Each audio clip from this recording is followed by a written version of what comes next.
Hey guys, this is Ryu coming at you know the casual review, this time based on Legend of Zelda Oracle of Seasons for the Game Boy Color.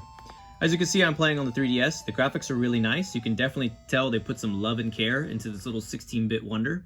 And that's one of the problems. Capcom and Nintendo really tried to stuff a lot in this game. And they successfully did, but on the same map. The map is only so much bigger than Link's Awakening, but it's got double the stuff and it's very dense. You're going to find a lot of dead ends.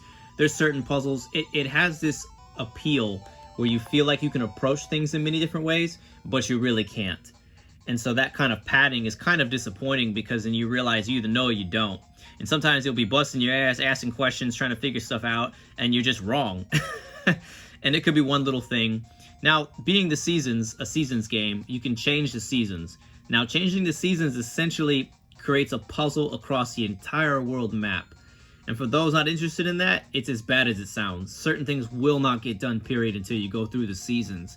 And you can be just one season off, and you think it would make sense, right? Like you would be, oh, I can practically do this, but you can't think in practicality. You got to think per the game's mechanics, which sounds like common sense. Believe me, though, you'll get stuck at least once or twice at the minimum. As you can see here, you can tell I beat the game because Din is right next to me, my character Link. And that 47 is how many times I died. Yeah, this is a much harder game than Link's Awakening. Now, again, the color palette's great. They put a lot of love and attention to this, but that leads me to the next thing of what they overly packed in, which is the game control. You only have 2 buttons. On a 3DS, DS, I mean, if you're going to play this game in regardless of system, it's a 2-button layout. So even the Game Boy Color, but you will be switching out items a lot. And it gets annoying very quickly. And you wouldn't think it would be until all you hear is that's you switching stuff out. You'll be switching 4 to 5 items, sometimes just to get one thing done within 5 seconds.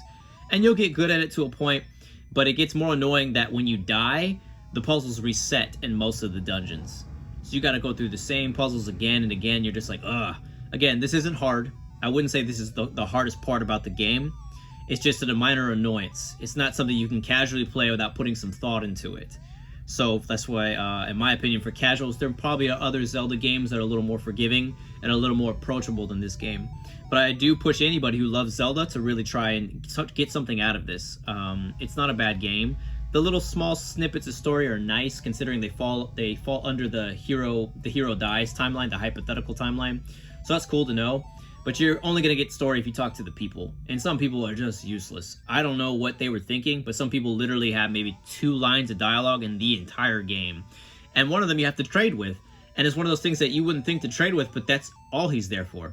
Nothing else. And so there's a lot of kind of dead space, if you will. And then there's areas that, again, they're just packed, very detailed. There's very clever use of some story characterization, which is very, very nice. It's really cool. I wish some of these characters were in this game, or in other Zelda games.